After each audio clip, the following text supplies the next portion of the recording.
hum of my rental car died as I eased it into the driveway, gravel crunching under the tires like a reminder of every mile I had put between myself and this house over the years. For a second, I just sat there with my hands on the steering wheel, staring at the 2-story brick home that had been my first real accomplishment. Mine, bought outright at 25 with my own money, a symbol that I wasn't just surviving in the world, I was building something. And then my stomach dropped.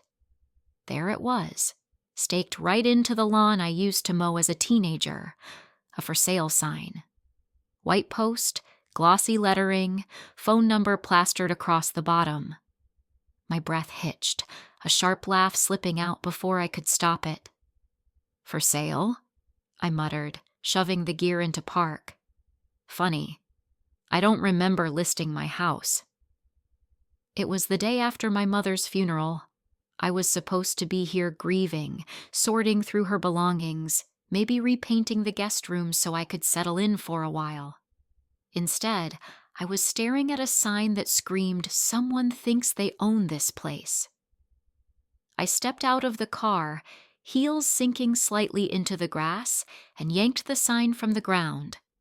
My mother's roses framed the porch like nothing had changed, and yet everything had. She had lived here the last decade while I worked out of state, building a career as a financial analyst. It gave me comfort knowing she was here, safe, in the house I bought and tucked neatly into the Carter Living Trust. She never paid a dime of rent because why would she? It was mine, and she was my mother. I had been gone for months, visiting only when I could get away. But I always knew this house was untouchable. That's why I put it in a trust, to make sure no one could ever lay claim to it. At least that's what I thought. The crunch of tires on gravel snapped me out of my thoughts. A silver sedan pulled up alongside the curb, doors clicking open in perfect sync. A couple stepped out, mid-50s maybe. The man wore a tan suit that looked like it belonged to someone with more confidence than he deserved. The woman clutched a leather folder against her chest like it was a weapon. "Afternoon," the man said smoothly, flashing a smile that didn't reach his eyes. "You must be Maya." I raised a brow, hugging the for sale sign against my hip. "And you are?" "Greg," he said, gesturing toward the woman. "This is my wife, Linda. We just wanted to introduce ourselves. You know, since we're the rightful owners of this property now." I barked out a laugh. "Excuse me?" Linda opened the folder with deliberate slowness, pulling out a crisp set of papers and holding them up like they were holy scripture. "Here. Deed transfer, notarized and filed. Your mother sold us this house months ago. We've been patient, giving her time, but, well, with her passing, we thought it best to step in before things got messy." Her words hit me like ice water, but only for a second. Then the fire came rushing back. "You've got to be kidding me." I crossed my arms, smirking. My mother never owned this house. I did. Bought it 10 years ago. Cash. Put it in a trust. Which means whatever you're waving around? Garbage. Greg's smile widened like he expected that answer. "Funny you say that. Because this," he tapped the papers, "says otherwise. And the county clerk's stamp makes it official." My eyes flicked over the page. The seal looked real enough. The signatures, my mother's scribble scrawled across the bottom, even messier than usual but close enough to pass at first glance. But there was one glaring problem. "My mom couldn't sell what she never owned," I said flatly. "The trustee handles the property, and that's me. Always has been." Linda's lips curled, her voice dripping condescension. "Oh, sweetie, I'm sure you think that. But these things get complicated, especially with trusts. Sometimes family members make changes without the busy daughter's knowledge. We're just here to make this transition smooth for everyone. You'll need to vacate within the week." I laughed again, louder this time, shoving the for sale sign into their hands. "Here, you forgot your prop. And let me make this clear, I'm not going anywhere." Their faces tightened, the friendliness slipping like masks tossed aside. Greg leaned in slightly, lowering his voice. "We'll see what the court thinks about that." He turned, striding back toward his car, Linda at his side. The papers flapped in her hands like victory flags. I stood on the porch, heart thudding in my chest, but my chin lifted higher than theirs. "Bring it," I called after them. "I balance billion-dollar accounts for a living. If you think I can't spot a forged font, you've messed with the wrong woman." The sedan pulled away, leaving dust in its wake. I watched until they disappeared, then pulled out my phone. Because if Greg and Linda thought they could scare me out of my own house, they had another thing coming. I didn't sleep much that night. Every creak of the house felt like a warning, every shadow like a reminder that strangers had stood in my yard and told me I didn't belong here. By morning, I was in the kitchen, barefoot on the cool tile, sipping bitter coffee I hadn't bothered to sweeten. My laptop was open on the table, trust documents spread across the surface like battle armor. Deed of trust, recorded at the county clerk's office. My name stamped clean across every page. I even pulled up the tax records online. Same thing. My trust, my name, year after year. Bulletproof. So why did I still feel like I had a target on my back? The doorbell rang, sharp and insistent. I set the mug down and opened the door. There they were again. Greg in his too tight suit, Linda with that leather folder glued to her chest. This time, they didn't bother with smiles.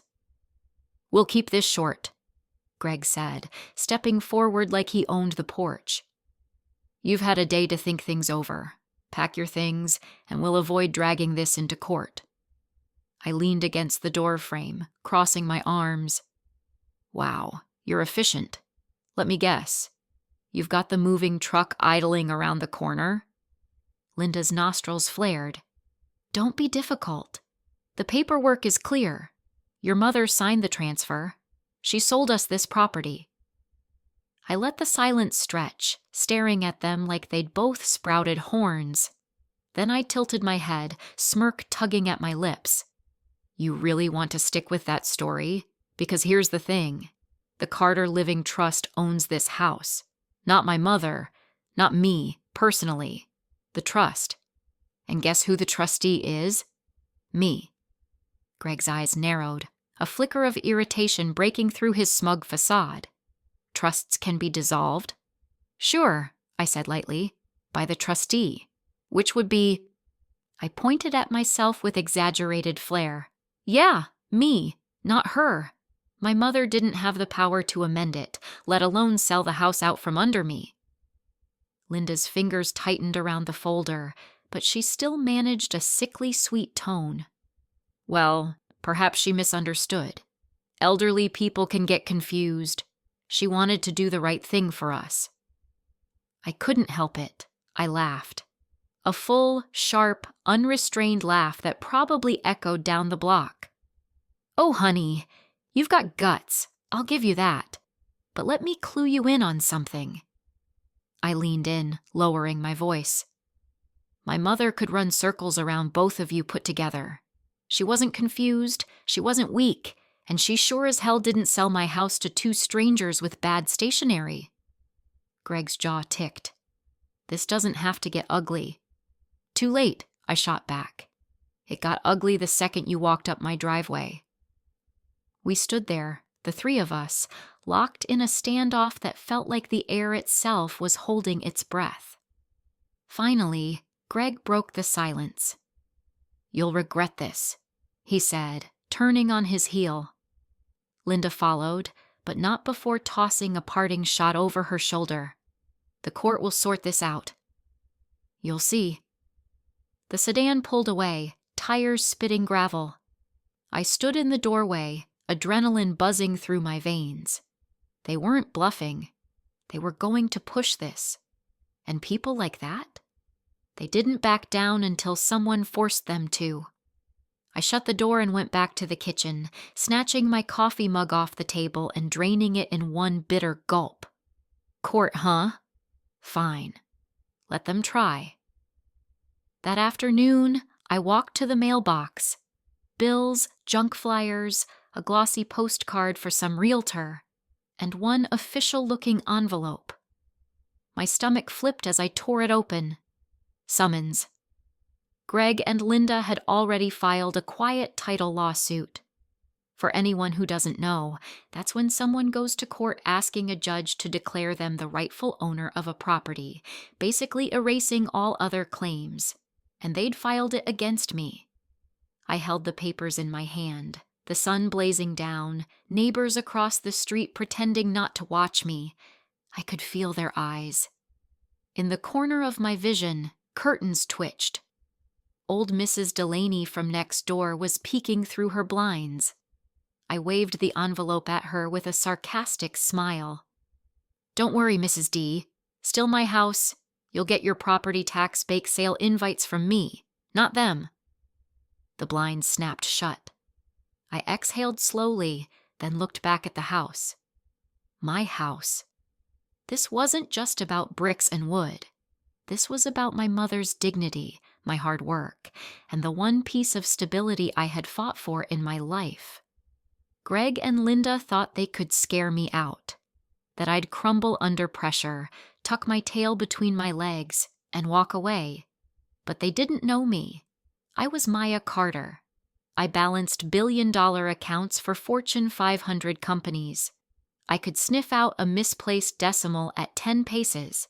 And I was about to make sure Greg and Linda learned the hard way.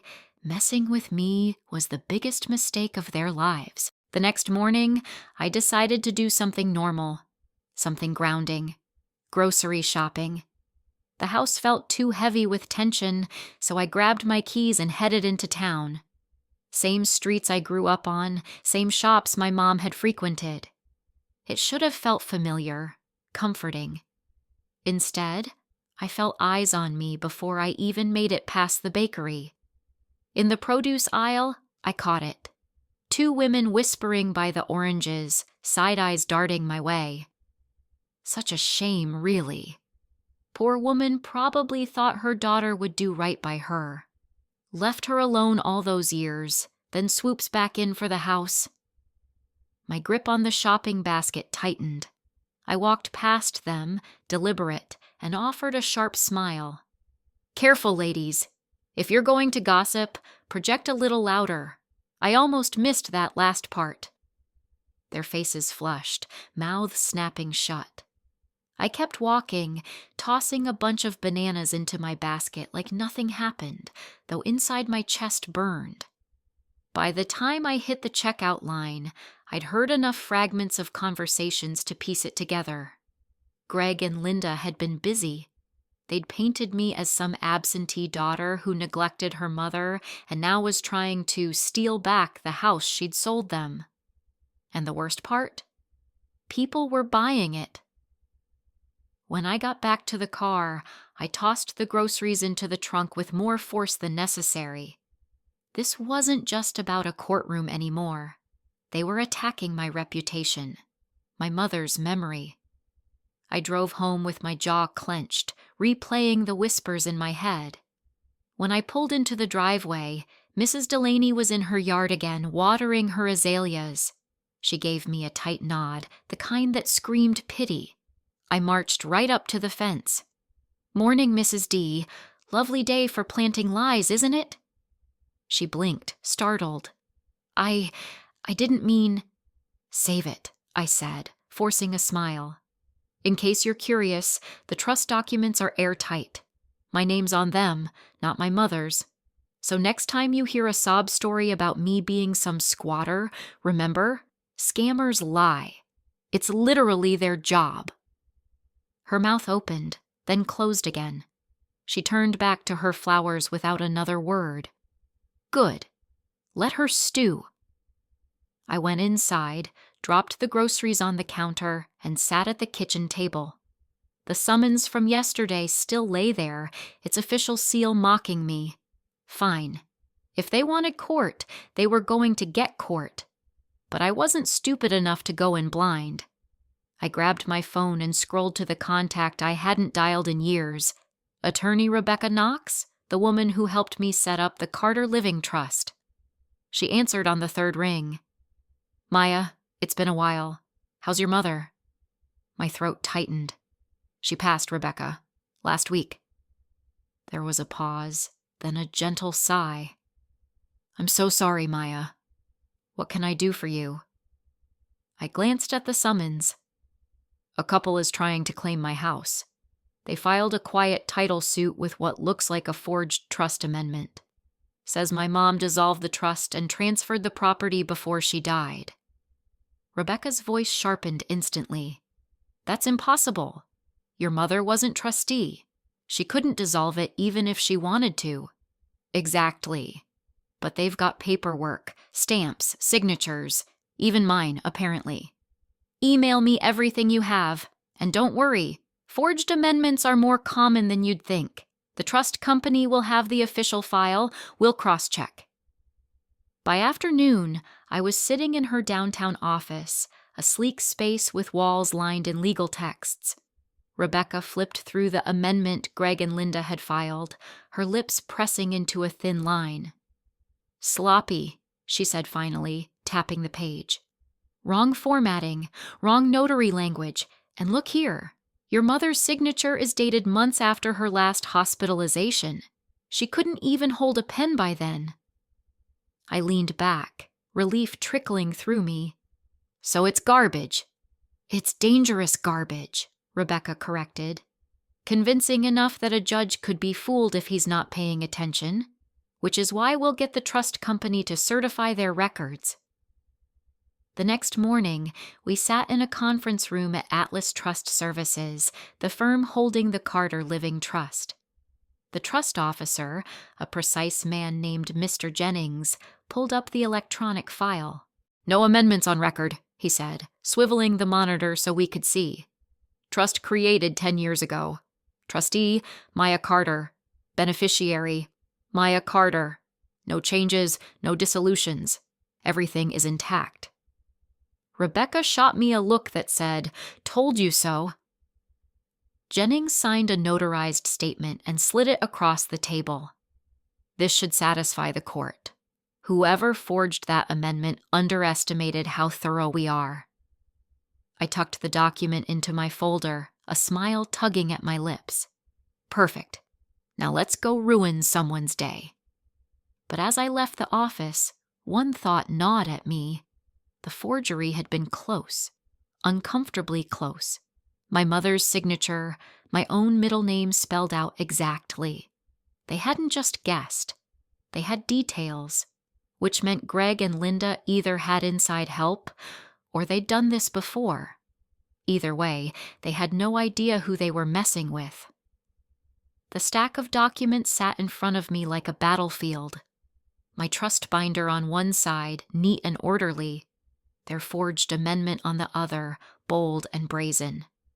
I'd been in high-stakes meetings before, corporate boardrooms, tense audits, conference calls where millions of dollars hung on decimal points. But this felt different, personal, dirtier. Rebecca, my attorney, sat across from me, arms folded. "They're counting on you to panic," she said. "People see official stamps and signatures and freeze. But here's the truth. If it didn't come from you, it's worthless." "Worthless," I echoed, staring at the page with my forged signature. "It looks a little too real to me. What if the judge thinks it's valid?" Rebecca tapped the notarization block. "This notary lost her license in 2018. That alone makes it invalid. And remember, Atlas Trust has already confirmed no amendments were ever filed. We have certified records." I wanted to believe her, but something about the confidence on Greg and Linda's faces kept replaying in my head. "They knew details," I muttered. "My middle name, The way my mom signed her documents, even my handwriting. It's close enough to make me second-guess myself. Rebecca leaned forward, her voice firm. Then we expose them, not just as liars, but as experienced forgers, which makes this bigger than a property dispute. That's fraud. Her words lit a spark in me. Fraud. That meant investigators. Jail time. For the first time in days, I felt the tide shift in my favor. Later that night, I spread everything out on my mother's old dining table. Her sewing machine still sat in the corner, half a quilt folded neatly beside it. My chest tightened. She'd trusted me to keep this house safe.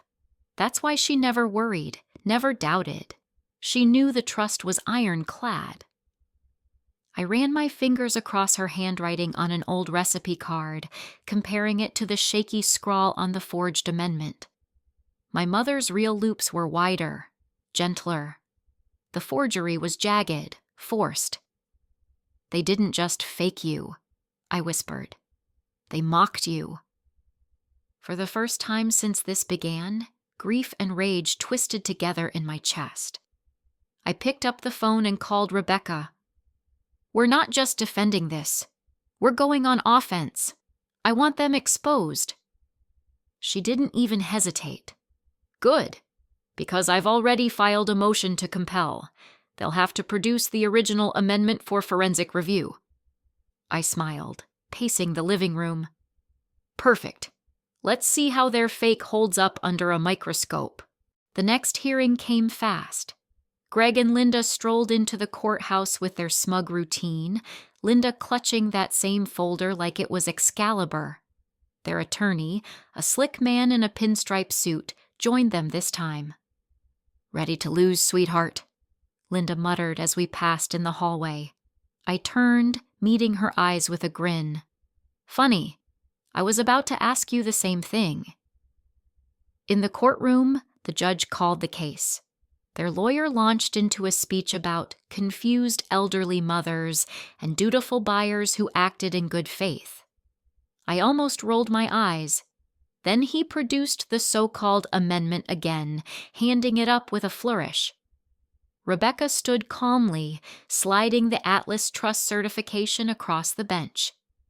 Your Honor, here are the official records from Atlas Trust Services, notarized and certified, confirming no amendments have ever been filed. The trust has remained unchanged since its inception 10 years ago. The judge scanned it, nodding slowly. And furthermore, Rebecca added, the notary whose stamp appears on the plaintiff's document lost her license 5 years before the alleged signing date, which makes this amendment not only invalid, but impossible. The courtroom murmured. Greg's lawyer shifted uneasily, but then Greg himself stood, red-faced. We bought this house fair and square. Evelyn Carter wanted us to have it. She signed the papers herself. I rose slowly, letting my voice cut through the noise. With all due respect, Greg, my mother couldn't have signed anything. She was in hospice at the time, and even if she had, she wasn't the trustee. She didn't have the power to sell you a damn thing. Gasps rippled through the benches. The judge banged his gavel. Order! For a moment I locked eyes with Greg. His face was a mix of anger and something else. Fear. When the session ended, Rebecca and I walked out together, heels clicking on the marble. They're unraveling, she said. Give it another week and we'll have enough to push for dismissal, maybe even sanctions. I nodded, though my mind was elsewhere. Because if Greg and Linda had gone this far, creating fake amendments, finding old notary seals, then this wasn't their first rodeo. And something told me, if I didn't dig deeper, I'd only be scratching the surface of what they were capable of. I pulled my phone from my bag and dialed Jennings, the trust officer. Can you do me a favor? Run Greg and Linda Porter through any property filings you can access. See if this pattern pops up anywhere else. He hesitated. That might take some time. Then start now, I said firmly. Because if they've done this before, I want to know exactly how far their scam goes. As I hung up, my reflection in the courthouse glass stared back at me.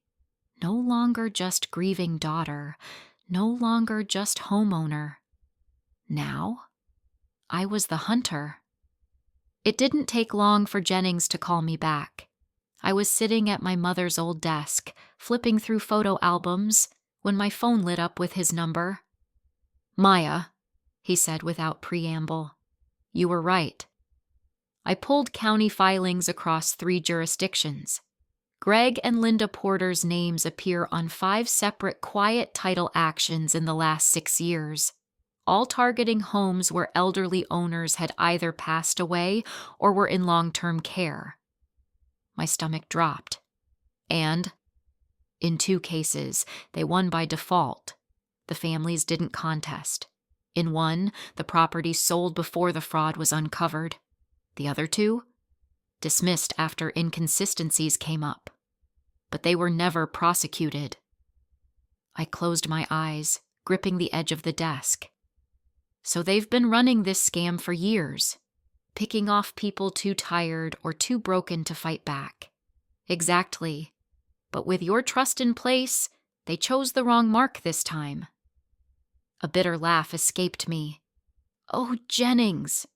They're not just going to lose. They're going to choke on their own paperwork. I hung up, my pulse thrumming. This wasn't just about me anymore.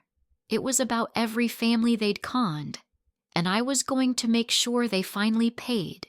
The adrenaline from Jennings's call carried me through most of the day, but by nightfall, when the house was quiet and the only sound was the tick of the kitchen clock, the doubts crept back in. What if the judge didn't care about forged notary stamps? What if the Porters twisted the story enough to confuse the court? I found myself sitting on the floor of my mother's bedroom, surrounded by her things. The faint smell of lavender lingered in the quilt draped across her chair. Her jewelry box sat open, a few costume brooches glinting in the dim light. For the first time since the funeral, the grief hit me full force. My mother had trusted me to protect this house, and here I was, doubting myself. I reached for her sewing kit, the one she always kept by the nightstand. Inside, tucked beneath a tangle of threads, was an envelope. My heart stuttered as I pulled it out. The handwriting on the front stopped me cold. For Maya. With shaking hands, I opened it. Inside was a letter, written in my mother's familiar, looping script. My dearest Maya, if you're reading this, it means I've gone on. Please don't be sad for too long.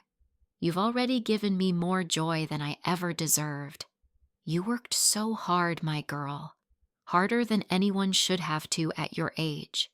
You sacrificed nights, weekends, even pieces of yourself to build a life you could be proud of. And then, when you had every right to keep that life for yourself, you gave me this home, a place where I felt safe and loved until my last breath. That was the greatest gift a daughter could give her mother. But listen to me now. Your worth isn't only in what you provide for others. You are strong, clever, and kind. You've spent so much of your life working, proving, striving.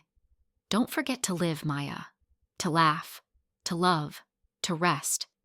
You've earned it 100 times over. You are a good daughter, the best. Never doubt that. And never let anyone take from you what you've built with your own 2 hands. This house, yes, but more than that, the life you've carved out for yourself. I am so proud of you. Always. Love. Mom, tears blurred the ink. I pressed the paper to my chest, a sob ripping through me. She knew. She always knew I put everything into this house, into taking care of her, into proving myself. But she also knew I'd forgotten how to live for me. For the first time since the funeral, the grief felt lighter. Not gone, but gentler. I smiled through my tears, whispering, "Thank you, Mom."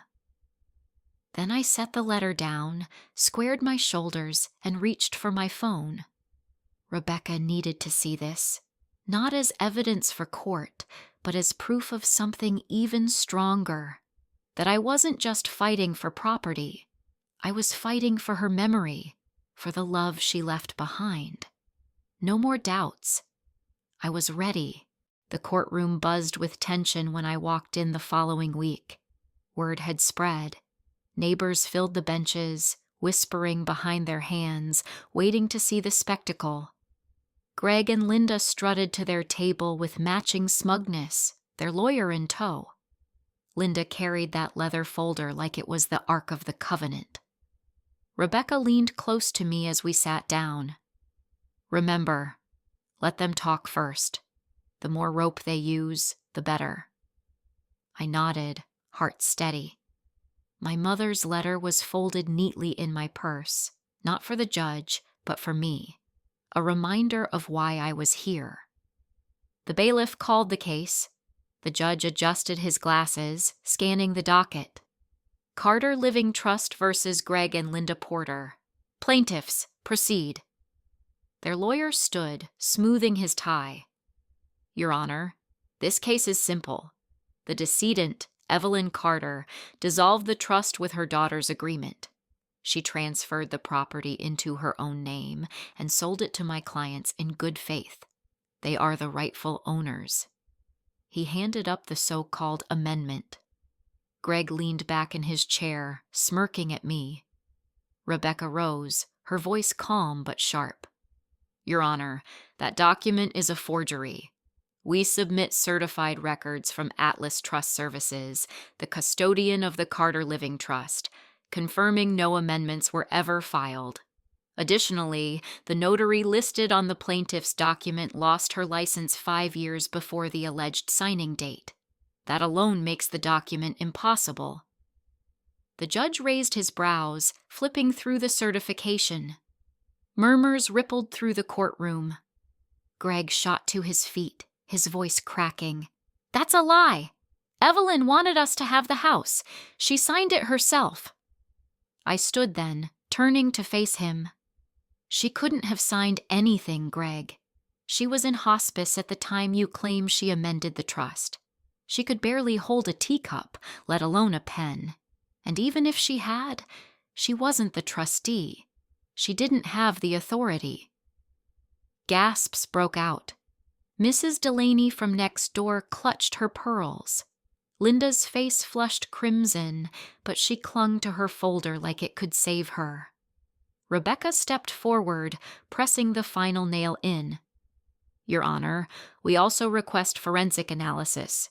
Ms. Carter's signature on their so-called amendment doesn't match her known exemplars. Her middle name is spelled incorrectly, Lee, instead of Lee." I let the silence stretch a moment, then added, "If you're going to forge my name, at least get the spelling right. That's fraud 101. Laughter bubbled from the benches. The judge banged his gavel. "Order!" But I didn't miss the twitch at the corner of his mouth. Greg's lawyer scrambled, stammering something about confusion and clerical errors, but it was useless. The judge leaned forward, voice stern. "This court finds the Carter Living Trust remains intact and unamended. Title to the property belongs to the trust, with Ms. Carter as trustee and beneficiary. The plaintiff's claims are dismissed. Furthermore, I am referring this matter to the District Attorney's Office for investigation into potential fraud." The gavel slammed. I exhaled, my shoulders dropping for the first time in weeks. Rebecca squeezed my arm. "You did it." "No, we did it. Me, my lawyer, the trust company, and my mother, who believed in me enough to write words I hadn't known I'd needed."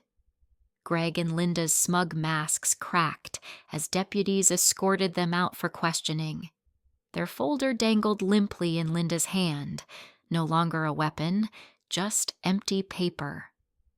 I walked out of that courtroom taller than I'd ever felt in my life.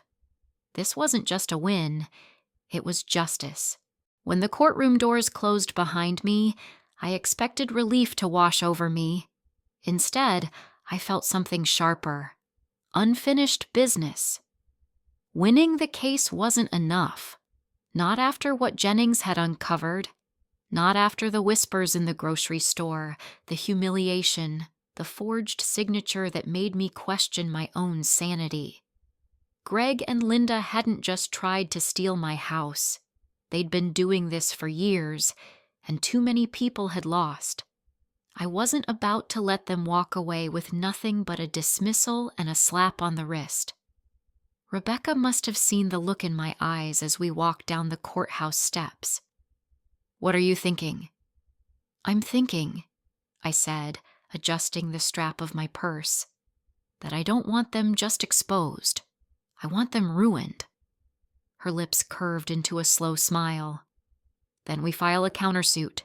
Damages, emotional distress, attorney's fees, fraud." "Yes." My jaw tightened. "And we make sure everyone they scammed before me knows exactly who they are." The investigation moved quickly once the judge referred the case to the DA's office. Within a week, Greg and Linda were facing criminal fraud charges. Jennings from Atlas Trust called again, his voice buzzing with satisfaction. "The DA pulled the records we flagged. It's worse than we thought. They've run this scheme across 3 counties. They target families in mourning or elderly homeowners in trusts. They've been collecting properties like vultures." I paced the living room, my mother's letter resting on the coffee table where I'd left it. "How many families?" "Half a dozen at least," Jennings said, "and 2 already lost their homes permanently, sold to third parties before they could fight back." I stopped pacing, rage twisting in my gut. Not this time. They picked the wrong house, the wrong daughter. He chuckled softly. "I believe that." When the civil countersuit was filed, the neighbors started looking at me differently. Mrs. Delaney showed up on my porch with a pie, her eyes watery. I believed them for a while," she admitted. "I thought maybe you were taking advantage of your mother. I was wrong. You've been nothing but good to her. I'm sorry, Maya." I accepted the pie with a wry smile. "Apology accepted. But next time, maybe ask me before assuming I'm a criminal." She nodded sheepishly, retreating back to her azaleas. It wasn't forgiveness I was after. It was accountability. But I had to admit, it felt good to see the tide turning in my favor. The day of the civil hearing, the courtroom was more crowded than ever. Reporters filled the back benches, pens scratching, cameras clicking. Greg and Linda sat slumped at their table, their once polished confidence replaced by sweat and darting eyes. Their attorney looked like he wanted to be anywhere else. Rebecca stood tall, her voice ringing clear. "Your Honor, my client has endured weeks of harassment, defamation, and emotional distress due to the plaintiff's fraudulent actions. They forged legal documents, attempted to seize property they had no right to, and poisoned her reputation in the community. We seek compensatory and punitive damages." The judge didn't even hesitate. Given the overwhelming evidence of fraud, this court finds in favor of the defendant, Ms. Carter. The plaintiffs are ordered to pay damages totaling $250,000 plus attorney's fees. The gavel struck. Gasps rippled through the room. Greg's face went beet red. Linda let out a strangled sob. Their lawyer dropped his pen like it burned him. I sat still for a moment, letting it sink in. Then I leaned forward, voice steady but loud enough for the whole courtroom to hear. "Next time you try to steal a house, maybe pick one that isn't bulletproof. And maybe, just maybe, don't mess with a daughter who would burn the world down before letting you erase her mother's memory." Laughter and applause broke out before the judge called for order. But it didn't matter. The point was made. After the hearing, a local reporter caught me on the courthouse steps. "Ms. Carter, how does it feel knowing you not only defended your home, but also exposed a long-running fraud scheme?" I thought of my mother's letter, her looping script telling me to live, to laugh, to rest. "It feels," I said with a smile, "like justice. Not just for me, but for every family they've hurt. This house was my mother's safe place, and now it's my reminder that some things are worth fighting for, no matter how hard the battle."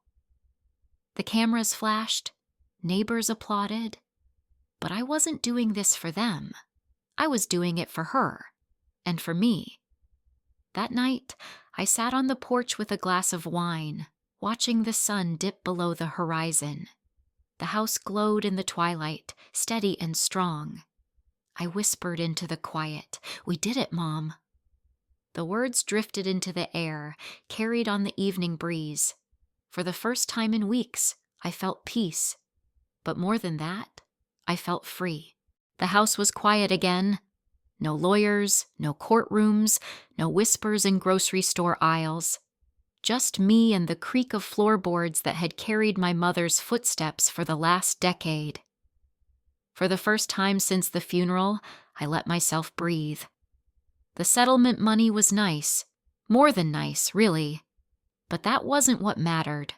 What mattered was that I had stood my ground, defended what was mine, and exposed Greg and Linda for what they were, predators who finally picked the wrong target.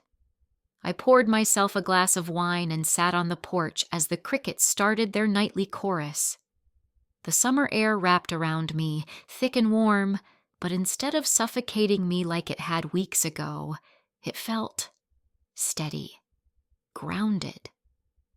I thought about the letter tucked safely in my nightstand, my mother's words reminding me to live, not just work, to laugh, to rest. For years, I'd defined myself by how much I could accomplish, how much I could protect, how much I could prove. The house was part of that, my first big achievement, my symbol of independence. But in the end, it wasn't about the bricks or the deed or even the trust documents. It was about love. Love that made me sacrifice to buy it in the first place. Love that made me give it freely to my mother so she could live out her days in peace. And love that made me fight like hell to keep it from thieves who thought they could erase her memory with a forged signature. I lifted my glass toward the sky. "We did it, Mom." The breeze shifted, brushing against my skin, soft as her hand used to be when she smoothed back my hair.